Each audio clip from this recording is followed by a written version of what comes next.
Now live from his EIB studio in Florida. Rush, welcome back to Fox News Sunday. Always good to have you, sir.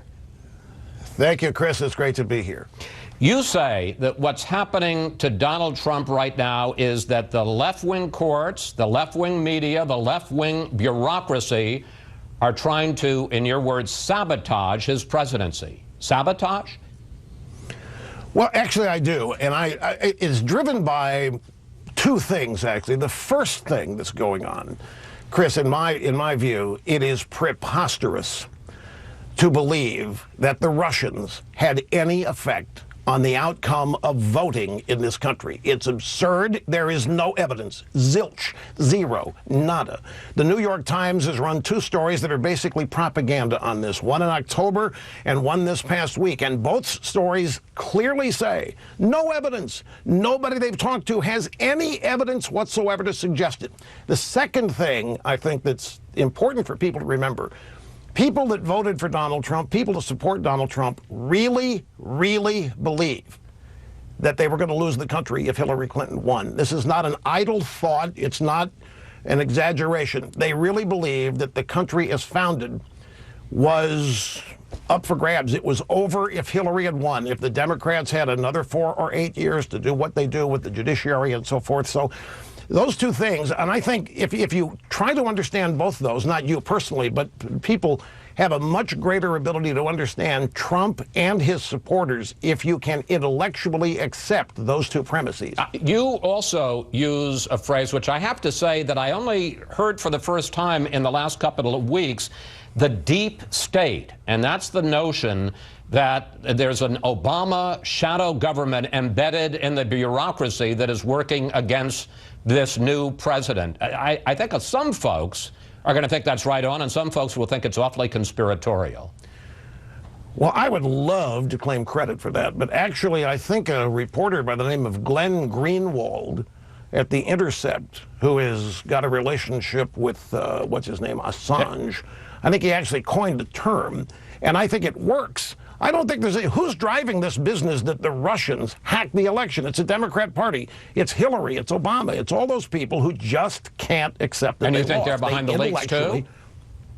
Absolutely. Of course they are. They're trying. Look, if they can't win at the ballot box, you know they're down 1,200 seats since 2010. They've become a marginal party electorally. All they've got is their embeds in the bureaucracy and the judiciary, and they're pulling out all the stops. There's no question. This business that the Russians hacked the election, this is serious allegation that is impossible. The Russians could not have had any impact whatsoever on voting, either how they were cast or how they were counted. In fact, if you want to say they did their job. Hillary won the popular vote. How could they have possibly had this whole premise? And it's been driving news coverage here ever since Trump took office and even before. And you don't need any more evidence than that to suggest and to know that the left, which is run by Obama and Hillary and the hierarchy of the Democrat Party, is doing everything they can to undermine, to sabotage, and to prevent Trump from implementing his agenda. There's no question about it. I know what Trump should do. Well, I'm going to get to that in a second. But you suggest that there are some things that President Trump may be doing wrong. For instance, you've said that you're skeptical about his idea, and we heard it again from Reince Priebus, that they're going to come out with a new executive order on the so-called travel ban, and that this new one is going to pass muster with the federal courts. You're skeptical about that. Well, I'm not so much skeptical. I think they're going to do it, and I think they should do it, because the judiciary, again, is pockmarked with judicial appointees that Democrat presidents have made for years, and they're in there for life. And as we have seen in the first executive order, you know, Chris, his executive order hasn't even been ruled on. The judge in Seattle said, well, the president said during the campaign that he wanted to ban Muslims. And I thought, no, it's irrelevant.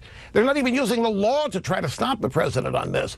I think what the president has to do, and I was happy to see it, this rally was something that I hoped he would do. And in the rally, he really focused on domestic agenda. Look, here's the thing. Donald Trump has nobody helping him other than the people that voted for him. Obama had the media. Obama had the judiciary. Obama had all kinds of support. At an Obama press conference, a typical question, what enchants you? I mean, Obama was never challenged seriously by the media. Trump doesn't have any of that. He's got to keep his supporters on board. He's got to keep them revved up. So the rally was great. But the thing that will really make all this Russia stuff and all this deep state stuff not take hold is getting to work implementing the repeal of Obamacare, getting to work and really doing tax reform, and getting to work and really shore up our borders, because that is the primary area where people that voted for Trump felt that we were on the way to losing the country.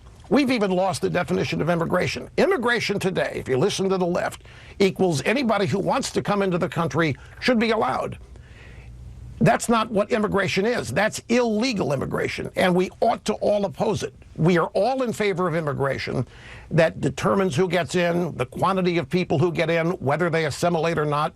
Nobody's opposed to that. But immigration has been defined now as people flooding the country who are non-citizens, and that's called immigration according to the culture of the left. And we're just ruining our opportunity to stay together as a people with a common culture. I want to get to this question of focusing on the domestic agenda, because interestingly enough, that's something you've been saying. He needs to focus on the key things that would improve people's daily lives.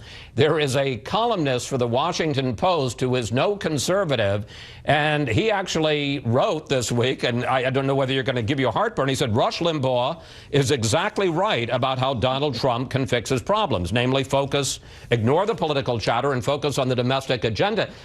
But I got to tell you, by historical standards, by this point, Obama stimulus had already been passed. President Trump is pretty slow on Obamacare, is pretty slow on repealing Obamacare, pretty slow on tax reform, and there's a lot of disarray inside the Republican Party on Capitol Hill. Well, now, here I have to tiptoe. We're not talking Republicans and Democrats opposed to Trump. We're talking establishment versus Trump. Trump considered to be an outsider. The establishment doesn't want any part of Trump. They don't want him to succeed, and I would throw some Republicans in that as well. It's just the way Washington works. And this is why I think moving forward on this agenda is crucial. You mentioned Obama's stimulus. Here's the difference, and this is what Trump supporters know. It wasn't a stimulus. It was a payoff to unions, Chris. It didn't stimulate anything. We don't have a growing economy. We don't have jobs being created at a replacement level for those we had lost. We don't have anything, Obama said. He lied about Rush, the you cost may well of be right. No, this is important stuff. The people.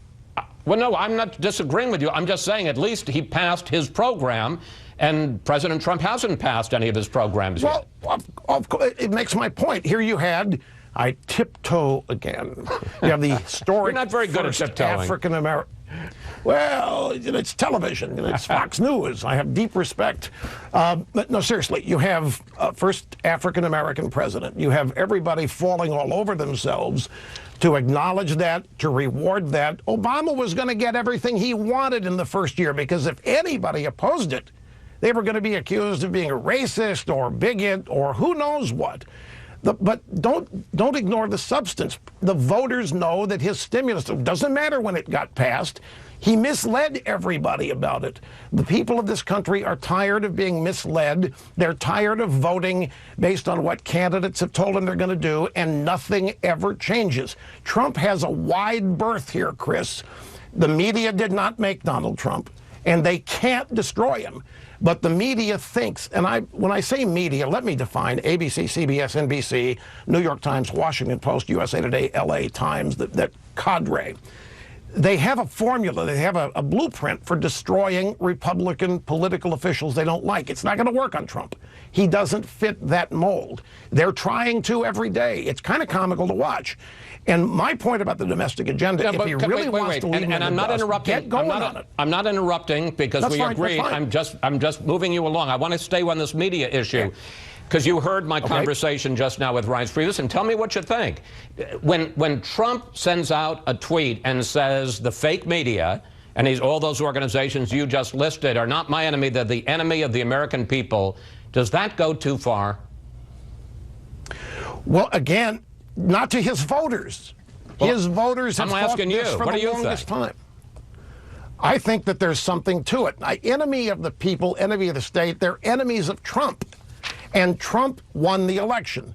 Trump won on substance. Trump did more interviews. He explained his agenda more than any political presidential candidate ever has in my memory. And he has tried to stick to it as people perceive it.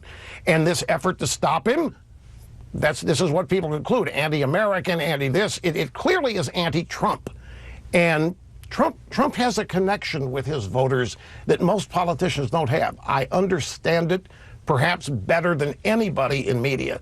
And that connection that he has is not anything that anybody else can break. Only he can break it. And I got about a minute left, so I'm going to ask you to keep the time on this. Is that all? As you look, no, you've been doing great. As you look at where they are 1 month in, is he in good shape? Is he in trouble? What's the state of the Trump presidency? 1 minute. My impersonation, well, it depends on who you ask. If you ask the media, they want people to believe that it's chaotic and falling apart, and it's already over. Trump's defeated. He doesn't know what he's doing, and everybody's running away from it, and we've got people in the deep state trying to sabotage Trump in order to save America. I think he's doing exactly what he said he was going to do, and at the bottom line, I don't really think he's fazed by all of this. I know Donald Trump. He's a winner. He's committed, and he has intended all along to do what he thinks is necessary to save the country. So perceptions are what they are. Keep an open mind. We're only 1 month in, and he's got 3 years and 11 months to go. And his supporters have nowhere near gotten to the point where they're worried or want to abandon him. They hope he hangs in. They hope he just continues to stick it to them. And they want to see this agenda moved. And believe me, that's the magic here. Get tax reform, Obamacare repealed, and he's free. Rush, thank you. Thanks for coming in today. Always good to talk with you. Please come back.